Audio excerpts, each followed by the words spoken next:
Hello, beautiful, beautiful people. It's Haley here. In this video, we're going to connect on the Lionsgate portal for this year, in addition to the Aquarius full moon, which in this case is the day after the Lionsgate portal. So they kind of bleed nicely into each other, and I feel are kind of make up one kind of larger energetic mandala kind of wave effect that's gonna wash over the collective. So I decided to kind of combine these astrological events into one video. So you may have heard about the Lionsgate portal. Maybe that's a term that you've heard, and it's kind of confusing about like, is this purely an energetic phenomenon? Is there some sort of astrological, astronomical correlate? Like, what are we actually talking about? So basically, the Lionsgate portal involves the sun, the Earth, in addition to the fixed star Sirius, which is the brightest star in the sky. It is also called the dog star because it's in the constellation of Canis Major, which in kind of mythology is one of Orion's hunting dogs. And historically, in lots of different cultures, I believe there's some sort of lore about it in ancient India, in addition to ancient Egypt. It's associated with the flooding of the Nile every year. And so, with that, kind of associated with Isis and other goddesses, divinities having to do with fertility, having to do with abundance. Kind of think about what happens when the Nile floods and how that allows, food to grow and such. And so, a lot of it's kind of astrological associations with this star kind of have to do with generally really beneficial, powerful, emboldening, um, powerful. When we think about the lion, we think about sovereignty, we think about leadership, we think about kingship. We also think about like living in a pride in the ways that that kind of unit of beings kind of moves and operates as kind of one central being. So the actual star and how we find the like astrological locations, because you'll find that like with all of the fixed stars, they have an astrological degree.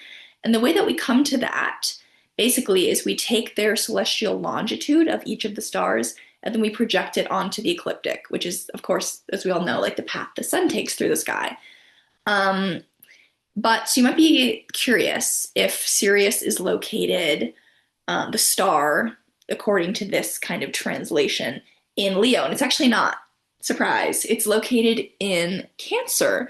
And so you might be wondering, why is Lionsgate happening in Leo season if the star is in Cancer? So basically, it requires that the Earth be, not the Earth, the sun be slightly past the constellation, if that makes sense. And so it has the illusion from Earth, or the, not the illusion, but the kind of perceptual lineup, the mathematical arrangement, so that it appears that the star Sirius is rising from Earth's perspective because the sun is past it, if that makes sense, in Leo season. And so one theme that I feel is important to discuss as it pertains to the Aquarius full moon, to kind of tie all of these different astrological happenings together. Oh, and before I do that, I wanted to say, so some of the key associations with Sirius are wealth, fame, and then also kind of this severe or extreme weather impact, interestingly, specifically with like fires or droughts happening because there's a correlation with the planets Mars and Jupiter. And so we kind of get the kind of martial qualities amplified of like there's some sort of like channeling of the will power kind of necessary in all forms of leadership, I guess. Maybe that's one model of leadership that we've seen a lot. But then ideally with Jupiter too, it's also kind of balanced out with this kind of quality of beneficence, ideally ruling from a place of like leading with the heart and not from a place of like wielding power over other people. And this kind of comes out a lot in the full moon chart. So I'm going to share my screen here. Hopefully, God help us, Mercury is currently retrograde, and I am not very good with the tech as it is, so we'll do our best. But okay, amazing. So this is the chart that we're looking at. Amazing. So this is the house system. If so, this is what the chart's going to look like if you're on the East Coast in the US. The lunation goes exact on the 9th of August at 3:55 a.m. Um, so this East Coast time. So the houses are going to be slightly different if you're somewhere else in the world, because if we have a different time, we have a different first house cusp, which means we have a different house layout, if that makes sense. And so with this full moon, we got the sun in Leo opposing the moon in Aquarius. And there was something that I wanted to talk about with so the theme of Canis being in the constellation, or not the star Canis, the star Sirius in the constellation of Canis Major being tied into this mythological theme of the hunter. And the way that I want to tie this into this full moon is the importance of exquisite precision in terms of honoring ourselves as holistic beings. And what I mean by that is there is, as you'll notice right here, so the fixed signs, we have, of course, Leo and Aquarius, and then we also have Taurus and Scorpio. And whenever we've got, as you can see here, we got a square aspect forming between these three asteroid goddesses and the lunation. And with Juno, so we have Juno, Vesta, and then also Lilith. And this is interpolated Lilith. There's also, you can find lots of different types of calculations to find Lilith. But what this square aspect kind of shows us is that there's some subterranean, unexpressed, exiled, feminine archetype longing to be expressed within this chart. And this can come out in interesting ways, especially in the face of repeated injustice at the global political level and then also the interpersonal level. We can see that people become less willing to tolerate shitty treatment. I don't know, there's probably a more articulate way of saying that, but there is a very healthy impulse to say no, to stand up at some point, and to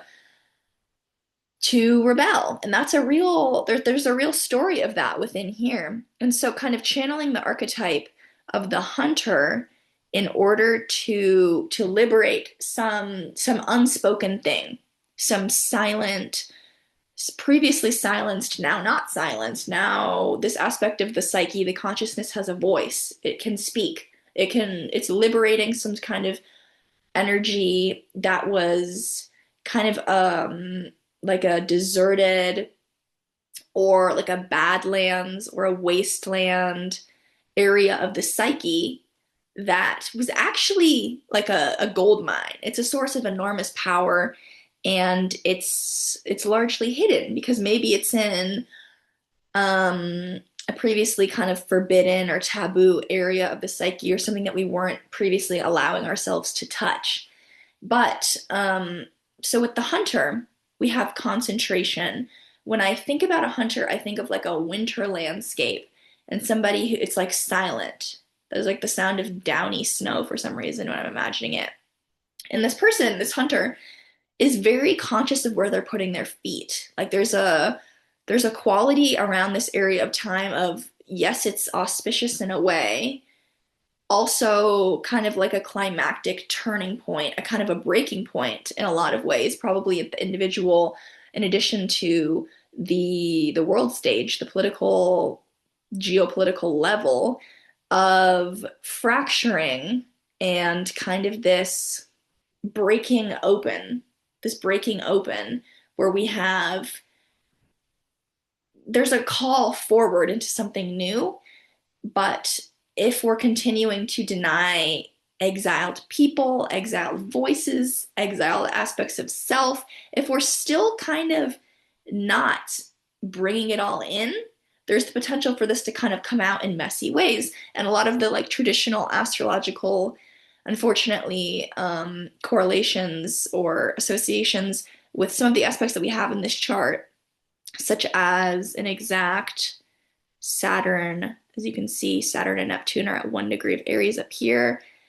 And then we also have Mars at 1 degree of Libra, forming this exact opposition. And so when we look at that, we're like, doesn't look great for warring, warfare at the interpersonal level sometimes, kind of even like subtle ways that authoritarianism can kind of crop up, and we can kind of start. Okay, so there's a few different interpretations for this. One is really positive, and it's that people on a large scale are going to be more and more fed up with the ways that they're fawning. They're lying, the way I heard this described on by, I forget who it was. It was a teacher who was basically talking about how fawning is lying in order to win love, which was like very powerful to me. So basically, this we're being faced with the limits of a kind of top-down mode structure of power and the need to bring in, like I said, those exiled parts, those kind of marginalized, oppressed um, voices within the consciousness that otherwise create, they're going to enter if they're invited or not. And this full moon is a great arena to kind of call them all into center.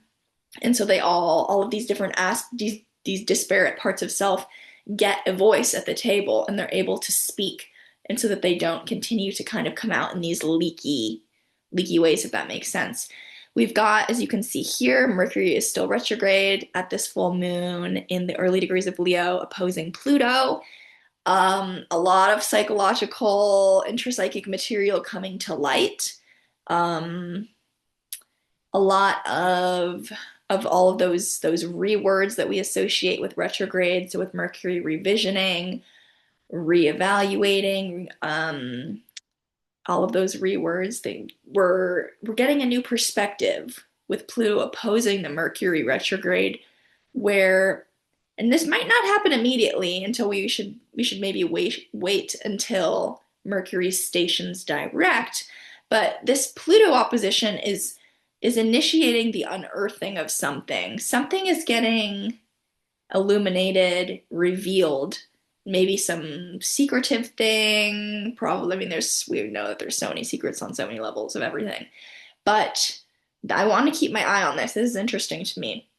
In addition, a really beautiful thing that we have going on is we still have the conjunction of the benefics, Venus and Jupiter, still exact within a 3-degree orb in the sign of Cancer. Very, very beautiful for connecting with a sense of soul family, with enjoying the sensual aspects of being an incarnate human in a body. This is really beautiful. And this leads me into the main thing that I want to talk about in this chart. So we have an astrological aspect called a kite. As you can see, we have a triangle here. Then we have a smaller triangle up here, and it's forming what looks like a kite. And so this is basically formed whenever we have a grand trine. So 3 planets occupying each of the signs of any one of the elements. So in this case, we have a grand air trine where we have Pluto in Aquarius, Uranus in Gemini, and then Mars in Libra. Very tight within a 1-degree orb, as we like to see with grand trines. And then we have a 4th planet. In this case, there's 5, because Neptune and Saturn are camping out together very close at the 1st degree of Aries. And so we have this 4th point, or in this case, the 4th and the 5th point, who are opposing, forming an opposition, a 180-degree aspect to any one of the planets in this grand trine. So in this case, Mars is opposing Neptune as well as Saturn. And this is really, really rich. Very, very, very rich in terms of some of the things that I kind of read about. Some of the scholars, the astrological scholars, were talking about with the kite, is it's a very generative, creative opportunity window of time to kind of mark a period of metamorphosis, which is, I feel like a lot of us can feel that. Like our antennas are up and we're like, something is brewing, something is not quite the way that it was even a few months ago. The sands of time have shifted. Something subtle or not so subtle is different. Like I've woken up and the world is different. That kind of feeling. I'm different, the world's different. And so when we think about what an actual kite is, like you can have the image of someone like on a beach, like flying an actual kite. And we can kind of use this to understand the kind of ways that we can spiritually, psychologically, somatically work with this configuration of planetary gods, archetypes. We've got Pluto, Uranus, Mars, very potent energies of catalysts. They're catalyzing us into something new. When we resist them, they create pressure and discomfort and irritation and anger and aggression.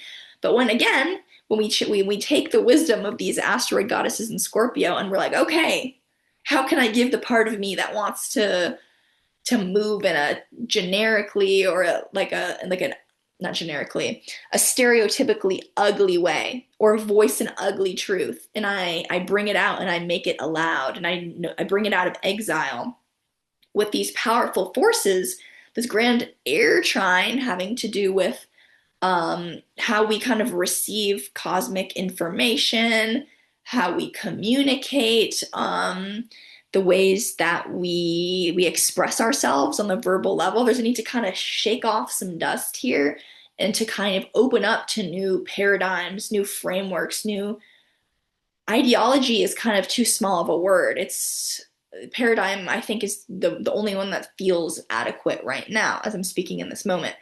But opening up to new perspectives, having kind of our worldview, our stance cracked open, and so that we can kind of enter a new way of relating to life, which is really, really big.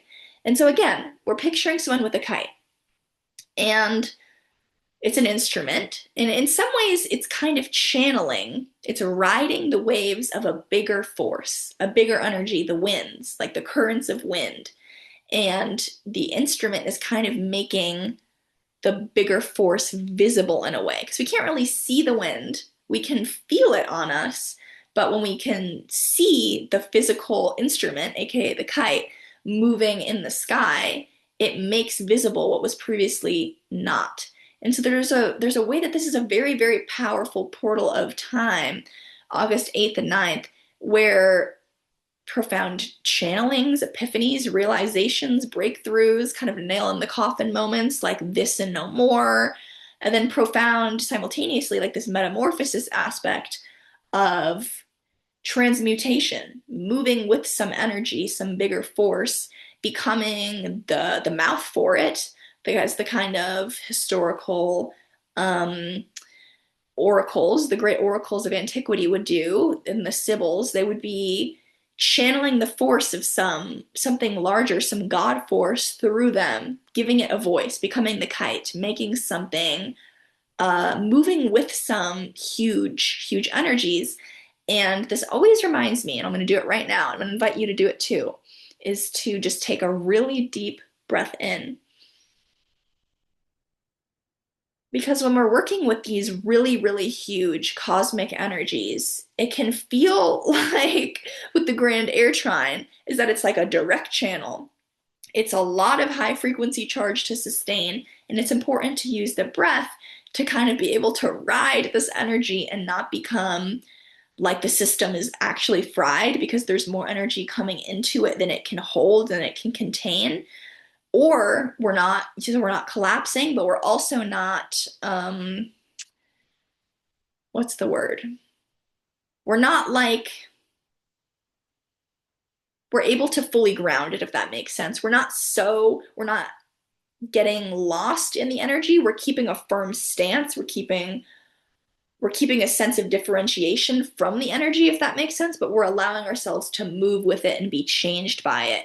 Because if you picture a person, they've kind of got to have like a little bit of a knee bend going when if the kite is really getting yanked around, like it's like a windy, windy day. How do we fly the kite on a windy, windy day? And one of the kind of perspectives on the kite aspect is that the opposition is really key to kind of being the triggering event that allows for the kind of the harmony, the Venusian wisdom, the synthesis of the grand trine as a kind of inherently harmonizing and fortifying aspect. And so this opposition, which I feel reflects a lot of, and this is the great kind of question of, is the cosmos reflecting Earth? Is it causing it? You know, that's a whole wormhole we could go down. But with Neptune and Saturn in Aries opposing Mars in Libra,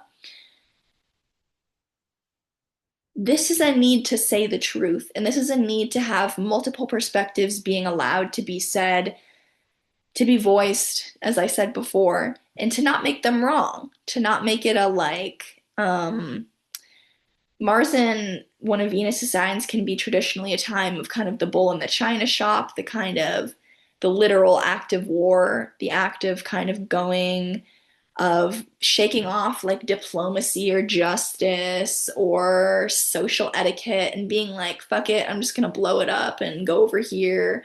And also with the grand trine with these planets, I will say there is an association with like bombs, I hate to say it, with Uranus, and then Pluto aspects, in addition to Mars, kind of guns, warring. But so that's kind of the top level of this. But if we kind of go down to like a deeper level of what this lunation is asking for, in my perspective, it's to get really, really real with something, to face something, and to not say a truth to yourself or another and then dilute it and take it back and backstep it, but to fully just let it be there. Let it be there and let the act of sitting in the conflict. This is a very, very generative time to sit in conflict and not make conflict wrong. If it's in a relationship with an aspect of yourself or a beloved or a family member, whomever it is, to not make conflict wrong and to allow that to reorder our perceptual mode of seeing, to actually to allow conflict to be, to kind of come to terms with the fact that you don't need to be palatable, you don't need to be likable, you just need to be who you are, which sounds cliche, but it's really true. And yeah, to kind of make more space for all of that kind of the messy and the emerging aspects of ourselves and others to just be, and to sit with that discomfort of, it's somewhat, in some ways it's easier to see conflict as an issue if we associate conflict with any sort of difference whatsoever. Because I think there's an association with harmony, with we all think the same thing. But what does that do? It creates any sort of difference is inherently conflictual, which this grand trine is like, I don't know about that. Like it's a profound sense of plurality, not in a way that, this is important, not in a way that like negates justice or says like, oh, if nothing's wrong, I can just take what I want and do what I want. Not in that way, but in an elevated way where it's actually like less violence is actually not inherent, it's not possible, it's not an option if we're truly living from a place where everything is possible. And as I'm speaking right now, I can see how this all feels very far out. It seems kind of removed and detached. And so I want to invite all of us to do the very practical things that we can to support, areas of conflict in our communities, locally, as well as around the world, to kind of do what we can to bring grounded senses of mutual aid and justice and nourishment to all people, because we are ultimately one being, many faces of God experiencing themselves as separate. But there's a really powerful message here, and I'm really curious how the wake of this full moon is going to kind of show out, with the kite as like a very, very powerful generative creative aspect. I'd be curious to circle back around the next Aquarius new moon in January of 2026 to kind of see some of the really profound shifts in our intrapsychically, and then also at the global stage, what is kind of shaking out and shaking off. But yeah, I'm wishing you a lot of courage, a lot of that leonine heart courage to kind of lead you into being able to sit with potential exciting new frontiers, new edges of your own consciousness and expression, and liberation of suppressed aspects of self, as well as being able to be in really creative, meaningful conflict with others if that means simply being different. And so here's the courage to stand as you are, to speak what is true, and I will circle back for you for the next lunation, which is going to be a new moon in the sign of Virgo. So, yes, I'm going to stop sharing my screen. Lots of love. Mwah.